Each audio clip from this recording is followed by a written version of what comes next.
Well, that's finished 0-0. I tell you what, by the way, that was just like watching West Ham under David Moyes. You were thinking it as well, weren't you, when you were watching it? Yeah, you must have done. I was thinking, oh my word. Even in the second half, like it was really evident. Which basically we should have made changes at half time. We didn't. And you sort of know most managers not going to do that. But even after 55 minutes, you're thinking, okay, make the changes now.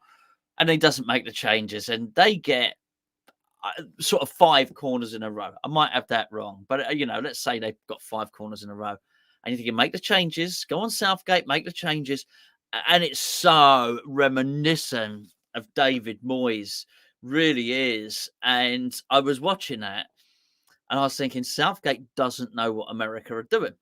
He doesn't know. He hasn't recognised it.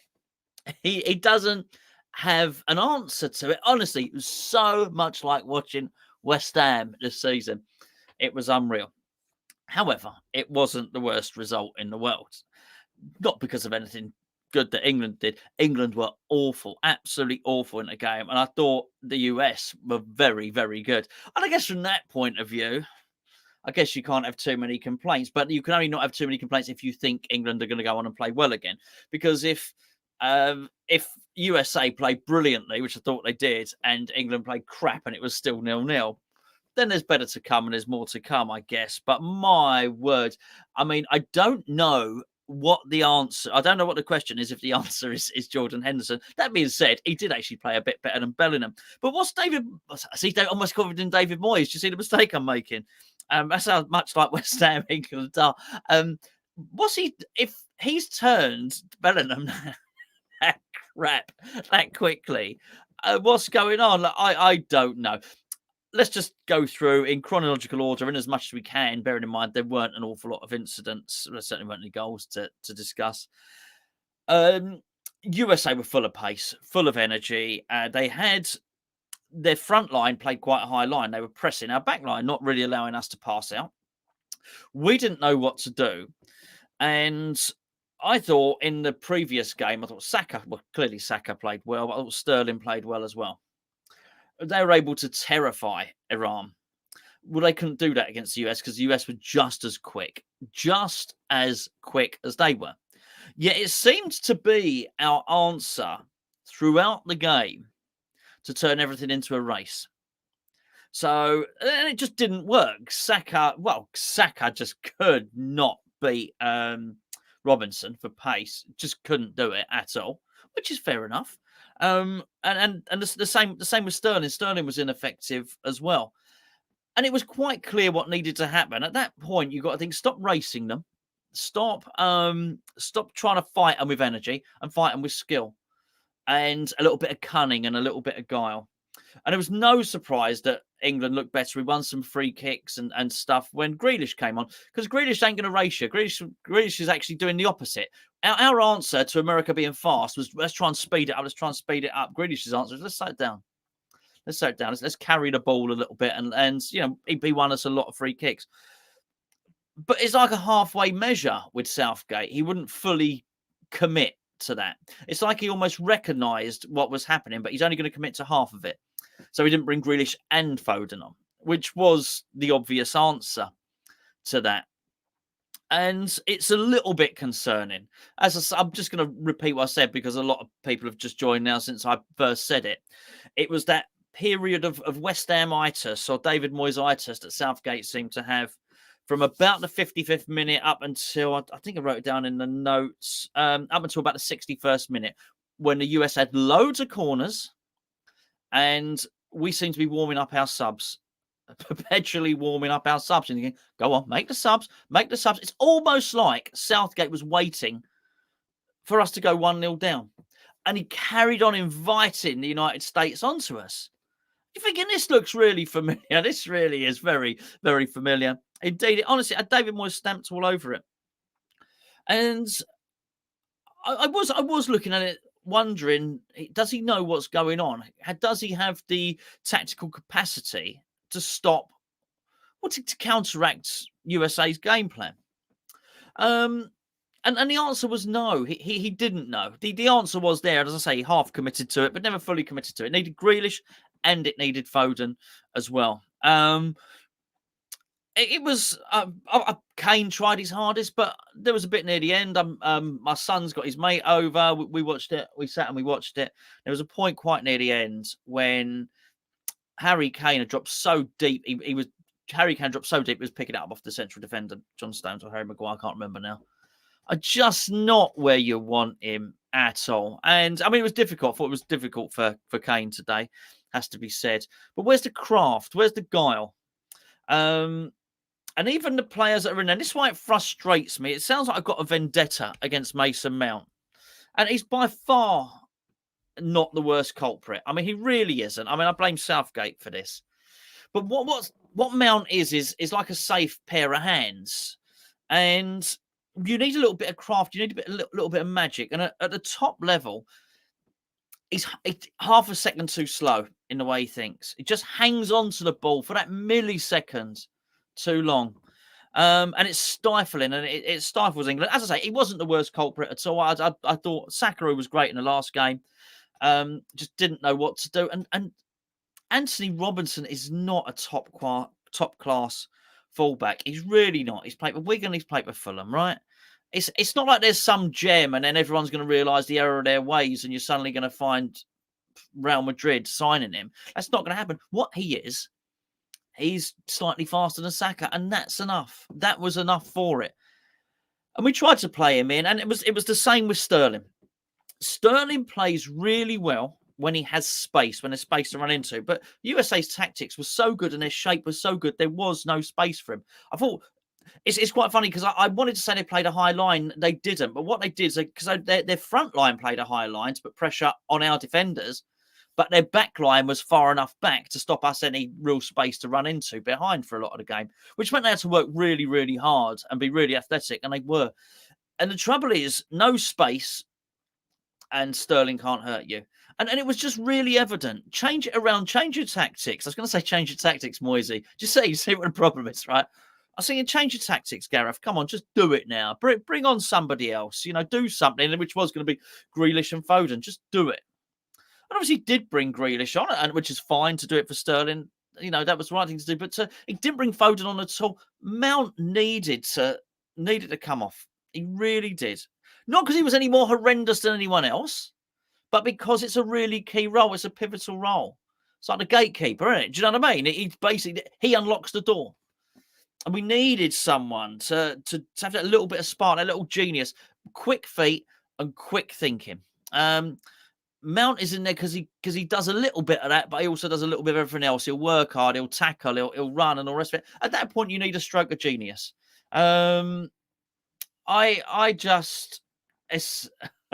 Sorry, I can't put Gates's comment on. I've not been. Have you ever noticed yet? He's basically saying you never see them together. David Moyes and Gareth Southgate. It was terrible. And Leonardo, I mean, it was a terrible game of football. But not for you guys. I thought you played really well. I really did. And I guess it's not a great result. You bearing in mind for you that Iran won today.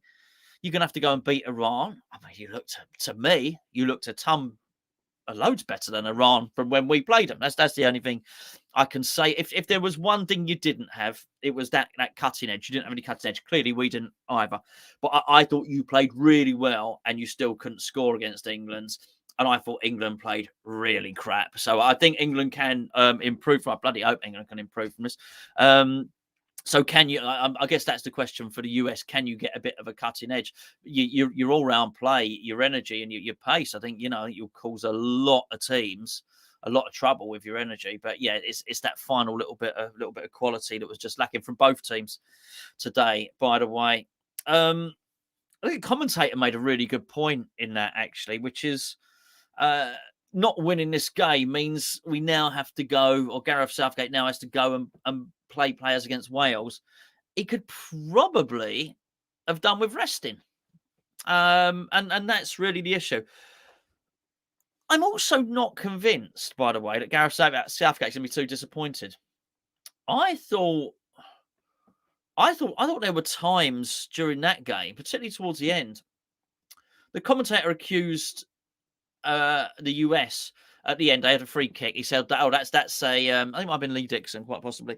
He said that that's the free kick of a team that just want the draw, and I think he was right.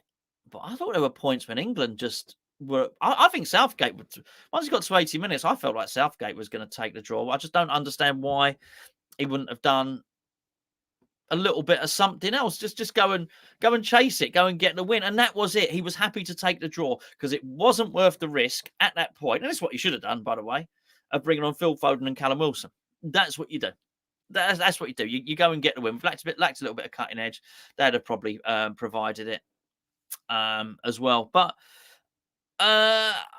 what can you say? It was a really crappy old game of football. I was thinking about, because if you join me for the build-up show, I did say in the build-up show, didn't I? I said, I'll either be talking about, I'll be elated after a win, or I'll be absolutely ranting after a loss. I really considered it, sort of bore draw, and it was a bore draw, in like West Ham. Oh my words, just terrible, and I would have the same. It's not a complaint. I'm curious about the same thing with Southgate as I am with David Moyes. Like, don't you want to win? Don't you know? This is probably it. I think if Southgate doesn't do it in this, I think this is Southgate's last chance with England. As well as he's done, I think you'd have enough.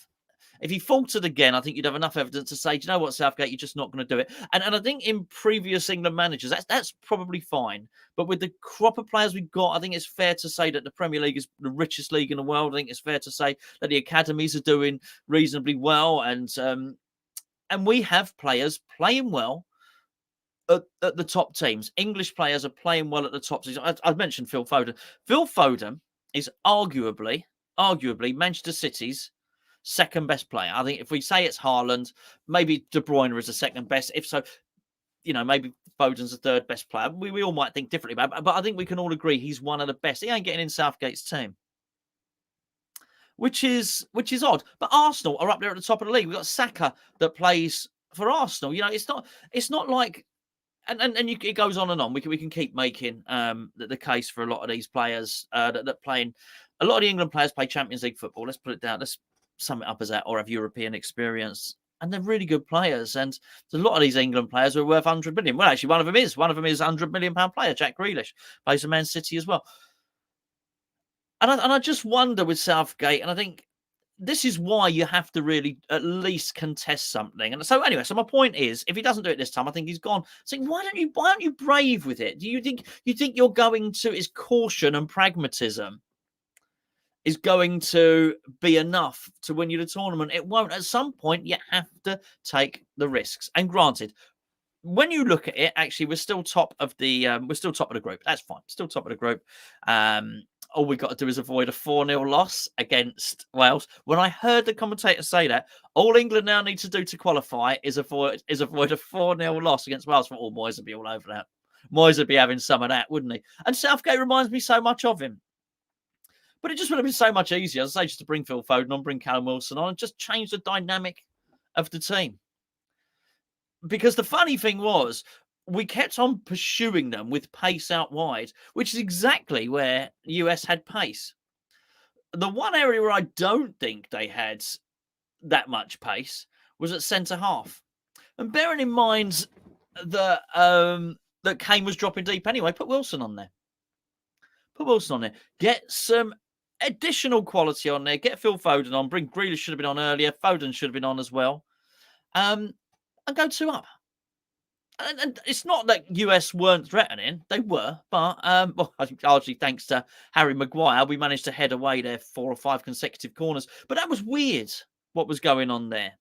I'm repeating myself. I'm aware that more people have joined the stream. It was a really weird thing to behold that David Moyes, I said it again, that Gareth Southgate had his substitutes lined up after, I think it's about 54 minutes.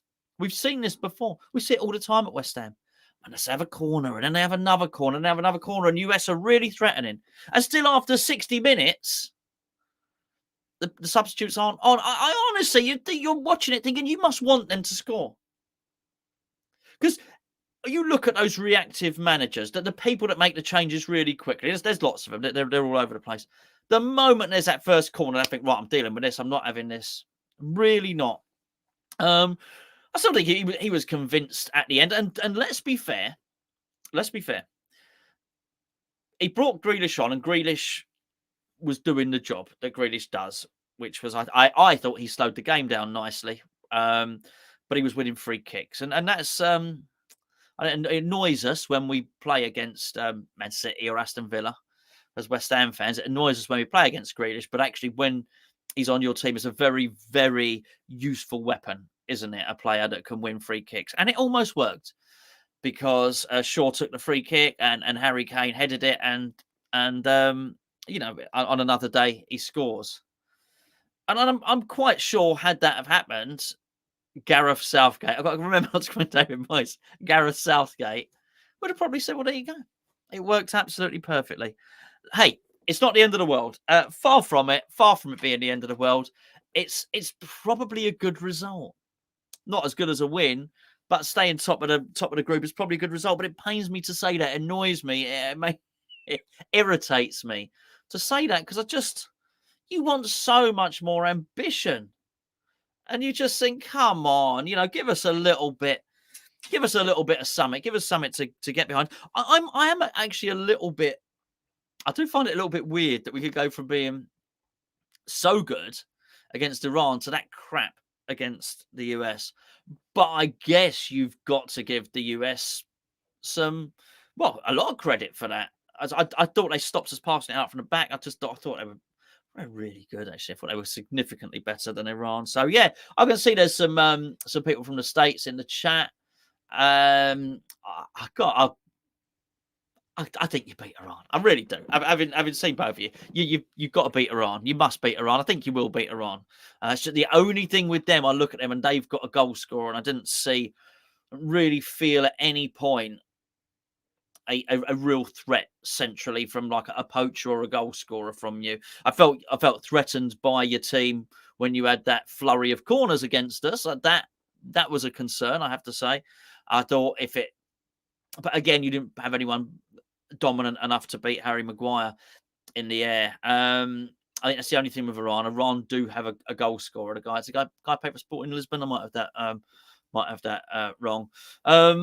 I don't know. What a tedious game of football to watch, though. But you know what? Well done, USA. Well done. Very good. I thought you were very, very good. England. My word. I just don't know. I mean, I can see someone mentioning Bellingham in the chat there. I don't know how you can turn Bellingham that crap in one game. I really don't. Anyway, that's it. I think that's pretty much my take on the game. I've repeated myself several times, but people kept on joining, and you're very, very welcome. If you are new to the channel, please do hit that like button and subscribe if you would, please. We are a West Ham channel, but we will be covering the World Cup, for as long as England are in it. I'm not watching an awful lot else apart from England and maybe when Paqueta plays for Brazil. Maybe. Thank you very much for joining me in the chat, and I'll be back ahead of the next England game, certainly the game against Wales, who were really I don't mean unlucky. I think they'll consider themselves unfortunate to be doing so badly in this particular tournament, and I think that's the thing we have to sort of keep in mind, really. As much as it was an horrible game, and I thought we were crap, by the way, just in case I haven't said that enough times, I'm pretty sure Wales would be dying to be where England are, which is, after 2 games, have 4 points. And it is all about getting through the group, but you want to carry some momentum through the group, right? You want to hit the knockout stages, which I'm pretty sure we will, with something approaching form. And I think that's just weird. That's just weird. He needs to rocket up his jacksie, quite frankly. Southgate needs some ambition. He needs some just a bit of excitement, bit of something. Go for it. Honestly. I know I've already said it. Foden, Grealish, Callum Wilson at the end. Go for it. Just try and win the game. Anyway, once again, I'll say goodbye one more time. I've said it about 3 times. Thank you for joining me. I'll catch up with you next time.